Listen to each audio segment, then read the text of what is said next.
Hi Lieben, willkommen wieder bei Blossom Make-up. Entschuldigung. Heute kommt ein ganz besonderes Video, nämlich eine Morgenroutine. Und dann sehen wir uns gleich noch mal am Ende. Tschüss, viel Spaß!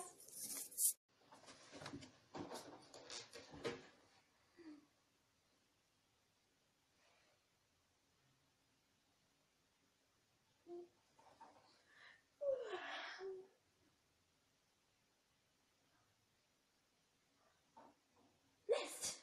Wir haben ja schon 6:30 Uhr. Kennt ihr diese Situation? Passiert sehr vielen oft. Naja, mach erstmal die Rollos hoch, damit Licht in die Bude kommt. Dann einmal ausstrecken, hinsetzen, ein paar Minuten, damit er richtig wach wird.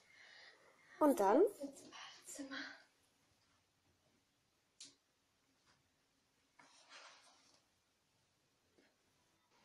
Schritt 2 für den perfekten Start in den Tag.